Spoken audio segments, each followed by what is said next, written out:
Assalamualaikum warahmatullahi wabarakatuh. Halo sobat pelajar yang ada di seluruh Indonesia. Pada video kali ini Ibu Guru Susiana akan mengajak seluruh pelajar Indonesia membahas materi pendidikan agama Islam dan budi pekerti kelas 8 bab 2 semester 2 yang berjudul Iman kepada Nabi dan Rasul Allah, menjadi generasi digital yang berkarakter. Sebelum lanjut menonton videonya, silahkan subscribe, like, komen dan share serta aktifkan tombol lonceng pada channel ini agar Ibu Guru Susiana tambah semangat membagikan konten-konten pembelajaran pendidikan agama Islam dan budi pekerti lainnya. Yuk, lanjut kita bahas materinya dengan mengucapkan Bismillahirrohmanirrohim. Pengertian iman kepada Nabi dan Rasul. Iman kepada Nabi dan Rasul adalah percaya atau yakin dengan teguh dalam hati bahwa Allah Subhanahu wa Ta'ala telah memilih dan mengutus para Nabi dan Rasul-Nya. Tujuan utama pengutusan mereka adalah untuk membawa wahyu, petunjuk, serta membimbing umat manusia menuju jalan kebenaran dan kebaikan.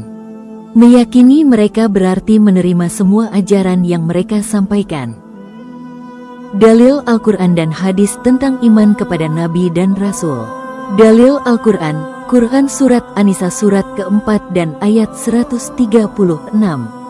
Hai orang-orang yang beriman, berimanlah kamu kepada Allah dan Rasul-Nya, dan kepada kitab yang diturunkan kepada Rasul-Nya, serta kitab yang diturunkan sebelumnya.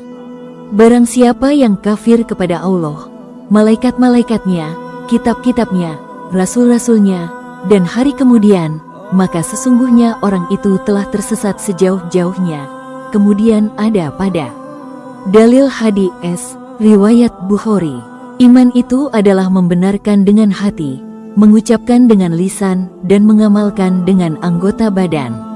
Hadis ini menggarisbawahi bahwa iman bukan hanya pengakuan lisan, tetapi juga keyakinan hati dan perbuatan nyata. Dalil-dalil ini secara jelas menegaskan bahwa keimanan kepada Allah dan Rasul-Nya adalah pilar utama dalam Islam dan menjadi kewajiban bagi setiap muslim. Berikut nama-nama 25 Nabi dan Rasul yang wajib diketahui. Nabi Adam alaihi salam, Nabi Idris alaihi salam, Nabi Nuh alaihi salam, Nabi Hud alaihi salam, Nabi Saleh alaihi salam, Nabi Ibrahim alaihi salam, Nabi Ismail alaihi salam, Nabi Ishak alaihi salam, Nabi Lut alaihi salam, Nabi Yakub alaihi salam, Nabi Yusuf alaihi salam, Nabi Syuaib alaihi salam, Nabi Ayub alaihi salam, Nabi Zulkifli alaihi salam, Nabi Musa alaihi salam, Nabi Harun alaihi salam, Nabi Daud alaihi salam, Nabi Sulaiman alaihi salam, Nabi Ilyas alaihi salam, Nabi Ilyasa alaihi salam, Nabi Yunus alaihi salam, Nabi Zakaria alaihi salam, Nabi Yahya alaihi salam, Nabi Isa alaihi salam, Nabi Muhammad sallallahu alaihi wasallam. Berikut perbedaan antara Nabi dan Rasul. Jumlah Nabi jauh lebih banyak dibandingkan Rasul. Setiap Rasul adalah Nabi, namun tidak semua Nabi adalah Rasul. Perbedaan mendasarnya adalah Rasul membawa syariat baru untuk umatnya, sementara Nabi melanjutkan syariat sebelumnya. Jumlah Nabi 124.000 orang. Jumlah Rasul 312 sampai 315 orang. Wajib diketahui 25 Nabi dan Rasul yang disebutkan dalam Al-Quran. Setiap Rasul ditugaskan menyampaikan wahyu kepada kaumnya, sedangkan Nabi menerima wahyu namun tidak wajib menyampaikannya sebagai hukum baru. Nabi diutus untuk menegakkan kembali ajaran Rasul terdahulu. Rasul Ulul Azmi. Rasul Ulul Azmi adalah gelar istimewa yang diberikan Allah Subhanahu wa Ta'ala kepada Nabi dan Rasul pilihan yang memiliki keteguhan hati, kesabaran luar biasa, dan ketabahan tinggi saat menyampaikan dakwah, meskipun menghadapi rintangan berat. Istilah ini berasal dari kata ulul, memiliki, dan azmi, tekad, keteguhan hati yang kuat. 5 Rasul Ulul Azmi dan mukjizatnya. Mukjizat adalah kejadian luar biasa atau ajaib yang melampaui hukum alam, diberikan oleh Allah SWT kepada Nabi dan Rasul sebagai bukti kebenaran risalah dan kenabian mereka, berfungsi untuk memperkuat iman dan menunjukkan kekuasaan Tuhan. Berikut contoh mukjizat yang dimiliki Rasul Ulul Azmi yang pertama, Nabi Nuh alaihi salam, yaitu dengan mukjizat membuat kapal yang besar sebagai penyelamat untuk kaumnya. Kemudian Nabi Ibrahim alaihi salam, yaitu dengan mukjizat selamat dari kobaran api atau tidak terbakar oleh api. Kemudian Nabi Musa alaihi salam, yaitu dengan mukjizat mampu menghidupkan orang yang sudah mati atau meninggal. Dan yang terakhir Nabi Muhammad Shallallahu alaihi wasallam dengan memiliki mukjizat Al-Quran, membelah bulan dan lain sebagainya. Tugas utama para nabi dan rasul. Yang pertama, menyampaikan ajaran tauhid, yaitu mengajarkan keesaan Allah Subhanahu wa Ta'ala dan melarang penyembahan selainnya, menjadi inti dari risalah mereka. Yang kedua, memberi kabar gembira dan peringatan, yaitu menjanjikan surga bagi yang taat dan mengingatkan akan azab bagi yang ingkar, sebagai motivasi dan pencegah. Yang ketiga, membina akhlak mulia, yaitu membimbing umat untuk memiliki perilaku dan etika yang baik dalam setiap aspek kehidupan. Dan yang keempat, khusus tugas Nabi terakhir Nabi Muhammad Shallallahu alaihi wasallam, yaitu sebagai penutup para rasul, dengan Al-Quran sebagai mukjizat abadi dan risalah yang sempurna untuk seluruh alam. Sifat wajib, mustahil dan jais para nabi dan rasul.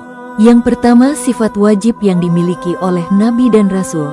Sifat mustahil adalah sifat yang tidak mungkin dimiliki oleh nabi dan rasul. Sifat wajib yang dimiliki oleh nabi dan rasul ada 4, yaitu pertama, sifat sidik artinya benar atau jujur, dan sifat mustahilnya adalah kizib yaitu dusta atau pembohong. Sifat kedua yaitu amanah atau dapat dipercaya, dan sifat mustahilnya adalah khianat atau berkhianat tidak dapat dipercaya. Sifat ketiga yaitu tablik atau menyampaikan, dan sifat mustahilnya adalah kitman atau menyembunyikan. Dan sifat yang keempat yaitu fatonah atau cerdas, dan sifat mustahilnya adalah baladah artinya bodoh. Sedangkan sifat jais yang dimiliki oleh nabi dan rasul hanya 1, yaitu sifat basyariah atau sifat kemanusiaan seperti makan, minum, tidur, dan sebagainya. Selanjutnya mari kita bahas menjadi generasi digital yang berkarakter. Yang pertama, kita harus meneladani sifat rasul dalam berdigital, yaitu jujur dalam informasi, amanah dalam menjaga data, cerdas dalam menyaring konten, dan komunikatif dalam menyebarkan kebaikan. Yang kedua, hindari berita hoaks atau fitnah, yaitu verifikasi informasi sebelum berbagi, jangan mudah terprovokasi, dan jauhkan diri dari penyebaran berita palsu yang merusak. Dan yang terakhir, manfaatkan teknologi untuk kebaikan, yaitu gunakan media sosial untuk dakwah, berbagi ilmu agama, inspirasi, dan menyebarkan nilai-nilai positif Islam. Perilaku yang mencerminkan iman kepada Nabi dan Rasul. Yang pertama, meneladani akhlak Rasulullah, jujur dan amanah. Pada gambar tersebut terlihat seorang siswa mengembalikan dompet yang ditemukannya di sekolah kepada guru atau pemiliknya. Yang kedua, mengamalkan sunnah dalam keseharian.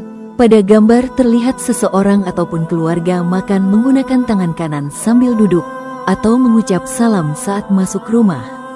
Yang ketiga, menuntut ilmu dan menyebarkan kebaikan. Pada gambar tersebut terlihat seorang guru atau orang tua sedang mengajarkan membaca Al-Quran atau kisah Nabi kepada anak-anak. Dan yang keempat, gemar bersedekah dan membantu sesama.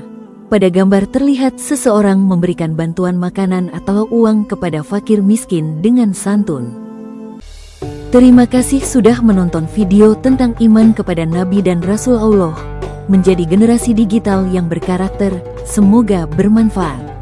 Ibu Guru Susiana pamit undur diri. Sampai ketemu lagi pada video-video materi pendidikan agama Islam dan budi pekerti menarik lainnya di channel YouTube ini. Jangan lupa like, comment, share, dan subscribe ya. Wassalamualaikum warahmatullahi wabarakatuh.